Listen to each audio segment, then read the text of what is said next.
Okay ശരി.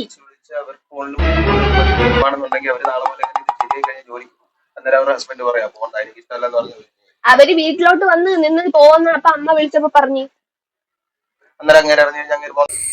Hello, പുതിയൊരു വീഡിയോയിലേക്ക് എല്ലാവർക്കും സ്വാഗതം. എൻ്റെ ചാനൽ ആദ്യമായിട്ടാണ് കാണുന്നുണ്ടെങ്കിൽ വേഗം പോയി സബ്സ്ക്രൈബ് ചെയ്യുക, ഷെയർ ചെയ്യാം. ഇവിടെ നല്ല വോയിസ് ഉണ്ടല്ലേ, രാത്രിയാണെങ്കിലും പകലാണെങ്കിലും ചീവീരിൻ്റെ ശബ്ദം ഇങ്ങനെ കേട്ടോണ്ടിരിക്കുക, അതുകൊണ്ടാണേ. അപ്പോൾ നമുക്ക് വീഡിയോയിലേക്ക് പോകാം. അപ്പോൾ വലിയ വീടൊന്നും അല്ലെങ്കിൽ ചെറിയൊരു വീടാണ് നമ്മുടെ. അതിൽ നമുക്ക് നാണക്കേടൊന്നുമില്ല, കാണിക്കാം, നല്ല വീടാണ്. ഇതാണ് നമ്മുടെ സ്ഥലം.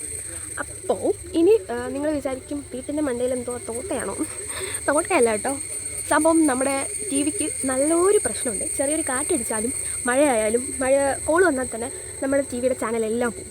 പിന്നെ മഴയില്ലെങ്കിലും വെയിലെങ്കിലും സി കേരളം അങ്ങനത്തെ ചാനലൊന്നും നമുക്ക് കിട്ടത്തില്ല. പക്ഷേ എന്തോ അച്ഛൻ്റെ ഒരു ബുദ്ധിപരമായ മാറ്റത്തിൽ തോട്ടയിട്ട് ചെറുതായിട്ടൊന്ന് സൺ ഡയറക്റ്റിൻ്റെ ഇതിനകത്ത് കുത്തിയപ്പോൾ സംഭവം വന്നു. പിന്നെ എടുത്തപ്പോൾ അത് പോയി. അപ്പോൾ പുള്ളിക്ക് മനസ്സിലായി അത് അങ്ങനെ ഇരിക്കുന്നത് കൊണ്ടായിരിക്കും എന്ന് പറഞ്ഞിട്ട് ആ തോട്ടം അവിടെ തന്നെ വെച്ചു. കിട്ടാത്ത ചാനലും കിട്ടുന്ന ചാനലും എല്ലാം ഉണ്ട്. ഇപ്പോൾ നല്ല ഹാപ്പിയാണ്. അതുകൊണ്ടാണ് ആ തോട്ടം അവിടെ വെച്ചേക്കുന്നത് കേട്ടോ. ഞാൻ കുറേ നാളുകൊണ്ട് യൂട്യൂബിൽ വീഡിയോസ് മാത്രം ഇട്ടിട്ടുണ്ട്. അതായത് ഷോർട്സ് ഒക്കെ കുറേ ഇട്ടിട്ടുണ്ട്, പിന്നെ ലെങ്തി വീഡിയോ കുറച്ചൊക്കെ ഇട്ടിട്ടുണ്ട്.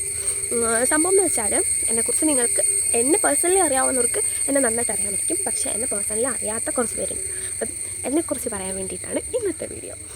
വേഗം കേട്ടിട്ട് മനസ്സിലാക്കി വെക്കാം. പിന്നെ നിൻ്റെ പേരെന്താ, നാടെവിടെ, അങ്ങനെയൊന്നും ചോദിക്കരുത്. എന്നെ അറിയാവുന്നവർക്ക് ഇത് ഭയങ്കര ബോറായിരിക്കും. സോ അറിഞ്ഞൂടാത്തവർക്ക് ഇത് കേൾക്കാം.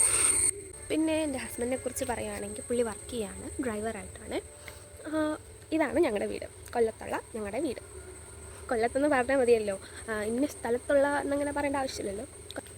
വീട്ടിൽ അച്ഛൻ, അമ്മ, ഞാൻ, എൻ്റെ ഹസ്ബൻഡ്, പിന്നെ ഞങ്ങളുടെ ഹസ്ബൻഡ് ചേട്ടൻ്റെ ഒരു മോനുണ്ട്. അവൻ എന്നും വരത്തില്ല, എന്നാലും കൂടുതൽ സമയം ഇവിടെ തന്നെയാണ്. നമ്മളെ മോനെ പോലെ തന്നെയാണ് അവനും ഇവിടെ ഉണ്ട്. അപ്പോൾ ഇത്രയും പേരാണ് നമ്മുടെ വീട്ടിലുള്ളത്. ഓക്കെ, ഒരാളെ വിട്ടുപോയി, ഒരാൾ ഉണ്ട്, പക്ഷേ വയറ്റിനുള്ളിലാണെന്നേ ഉള്ളൂ. ഒരാളും കൂടെ ഉണ്ട്. എന്തോ കുറ്റടിക്കുന്നത്, മാലയുണ്ട്, കമ്മലുണ്ട്. അവരുടെ മനസ്സിൽ അവരുടെ മുഖത്തിന് അവർ കണ്ടാക്കുന്ന സൗന്ദര്യം. അപ്പൊ എനിക്ക് ഞാനിതുപോലെ ചെയ്താൽ എന്താ പ്രശ്നം? ഞാൻ ചെയ്യും. ഇവിടെ എനിക്ക് ഇതുപോലത്തെ കമ്മലൊക്കെ ഉണ്ട്. ചെയ്യുന്നത് ചേട്ടൻ കുഴപ്പമില്ലല്ലോ. ചേട്ടൻ ആരടുത്ത് റിയാക്ട് ചെയ്യും? എൻ്റെ അടുത്ത് റിയാക്ട് ചെയ്യും. എന്താന്ന് പറയും? ചേട്ടാ അടിച്ചോ? ഇതുപോലെ ചെയ്താലാണ്ട് ഇതിന് ലൈക്ക് നോക്ക്.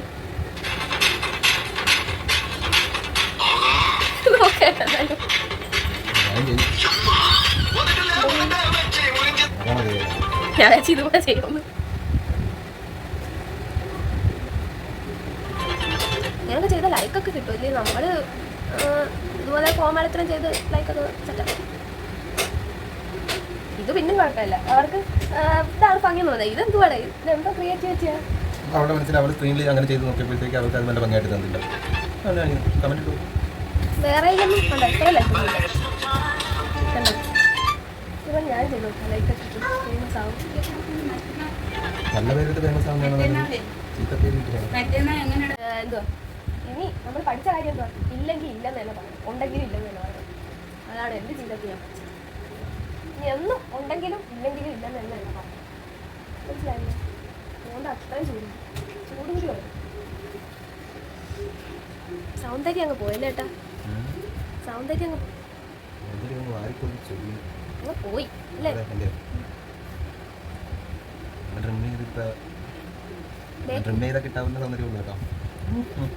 എന്റെ സൗന്ദര്യം അങ്ങ് പോയി. പ്രസവിക്കാറായില്ലേ?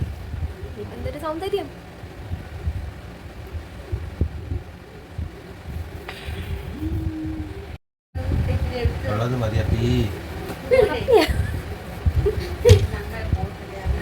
എനിക്കാണെങ്കിൽ നെഞ്ചത്തിരിക്കാനും പറ്റത്തില്ല. ഗ്യാസ് കയറിയിരിക്കുന്നത്. എന്റെ ലിബാമൊക്കെ എടുത്ത് പൂശുന്നത് എന്തിന്? അങ്ങനെ ഇടണ്ട.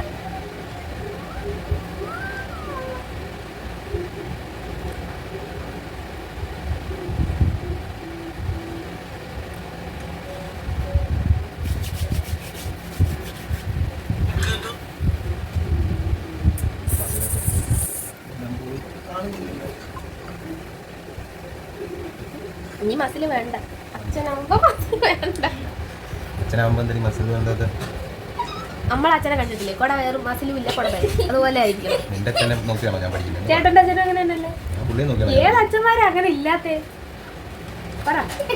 അവർക്കൊക്കെ ഇത് മുഖ്യം പിടിക്കില്ലേ? ചേട്ടനെന്ത് ഇത് മുഖ്യം വേണ്ടേ? മുഖ്യം എടുക്കാൻ മതി. എനിക്കൊന്നുമില്ല, ഞാൻ പറഞ്ഞിട്ടുണ്ട് സത്യം അറിയാലോ, ഞാൻ ഒന്നും പറഞ്ഞിട്ടില്ല. ഒരു വർഷം വെള്ളമടിക്കായിരുന്നെന്നും പറഞ്ഞ് ലവ് എടുക്കുന്നുണ്ട്. അടുത്ത വർഷം ഓണമുണ്ട്, അതിൻ്റെ അടുത്ത വർഷം ഓണമുണ്ട്. ആർക്കൊന്നുണ്ട്? എല്ലാവർക്കും.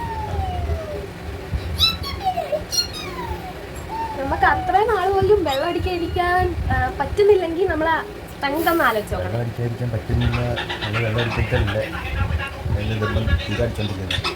വൈകുന്നേരം കണ്ണട ഇരുട്ട് സൂര്യൻ താഴുമ്പോൾ ഉടനെ അടിക്കണമെന്നുള്ള മൈൻഡാണ് എനിക്കല്ലേ. അങ്ങനെ